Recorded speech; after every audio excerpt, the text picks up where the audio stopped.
Oh yeah, that's how it starts. Like the curiosity of a listener, I think, is where a lot of amazing things happen. I'm doing awesome. It's good to meet you. I don't care if you call me Kyle or Eumonik.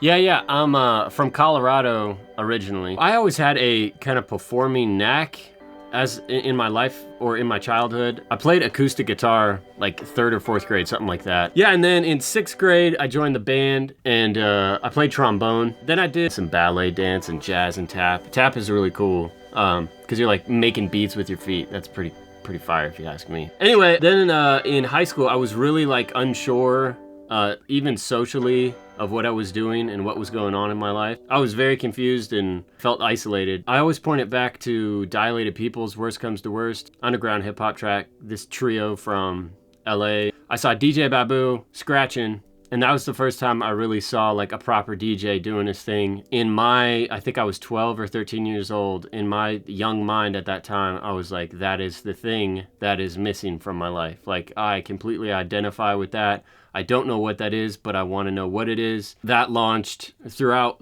like all high school, me starting to scratch. I got some turntables, just learning how to do it by myself. Then I met some friends that were into it, and it started to give me kind of a place to stand, you know, a circle to fit in with. And I started making beats, started rapping, like self-produced 2 albums and sold them. I opened up for some really, like, as far as underground hip hop goes, some big acts at a local club. After college, I didn't do too much with music, and I spent about 10 years going back and forth of actually believing in music and making music, and should I do it?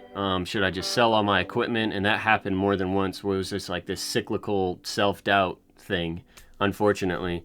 I think the thing that really kicked it off for me, like I realized what it was. There was a point in life not too long ago where I was journaling like every day. I was looking at my journals and I noticed this pattern. I could see that there was this up and down cycle of at one point focusing on making music, and then there'd be a point very like same timeline throughout each year where I would kind of give up again. I looked at that and I was like, that's so dumb, because every time that I go back to music, it's not because financial or commercial value. It's because I love it and it's because I enjoy it, and it does something. It has this immense value to who I am as a person, regardless if I'm a professional at it or not. That's when I decided to do YouTube, and that kind of just gave me this place to experiment with. And if you look at the first like year or 2 of all of my videos, I'm still experimenting, but it gave me something to be accountable to, because now, even though it's small, there's 27 people, there's now 100 people, there's now 1,000 people that